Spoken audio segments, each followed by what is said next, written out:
BLO পদে রাজনৈতিক দলের কর্মী নিয়োগ। এবার রিপোর্ট তলব সিইও দপ্তরের, এমনটাই সূত্রের খবর। উত্তর 24 পরগনা জেলার নির্বাচনী আধিকারিকের কাছে রিপোর্ট তলব করা হয়েছে। বিএলও পদে রাজনৈতিক কর্মী নিয়োগ করা যাবে না। হাসনাবাদে বিএলও পদে তৃণমূল কর্মীকে নিয়োগ এক্স হ্যান্ডেলে পোস্ট করে সরব হয়েছেন শুভেন্দু অধিকারীও। আর এই বিষয়টি দেখেই রিপোর্ট তলব সিইও দপ্তরের, সূত্রের খবর এমনটাই।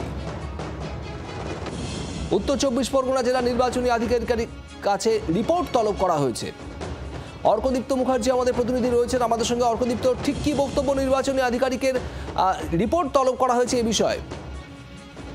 দেখো, বিএলও নিয়োগ নিয়ে কিন্তু রীতিমতো কড়া হাতে নিয়ন্ত্রণ করতে চাইছে রাজ্যের মুখ্য নির্বাচনী আধিকারিকের দপ্তর, এবং সেইখানে দেখতে গিয়েই বিএলও পদে রাজনৈতিক দলের কর্মী নিয়োগ নিয়ে রিপোর্ট তলব করলো সিইও দপ্তর। উত্তর 24 পরগনার জেলা নির্বাচনী আধিকারিকের কাছে রিপোর্ট তলব করেছে মুখ্য নির্বাচনী আধিকারিকের দপ্তর, এমনটাই খবর নির্বাচন কমিশন সূত্রে। দেখো, বিরোধী দলনেতা এই নিয়ে কিন্তু একটি সোশ্যাল মিডিয়ায় পোস্ট করেছিলেন, এবং সেটা খতিয়ে দেখার জন্য, এই যে অভিযোগ তিনি করেছেন সেটা খতিয়ে দেখার জন্য এই রিপোর্ট তলব করা হয়েছে মুখ্য নির্বাচনী আধিকারিকের দপ্তরের তরফ থেকে।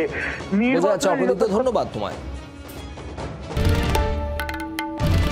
বাংলার আওয়াজ, বাঙালির আবেগ, জি 24 ঘন্টা।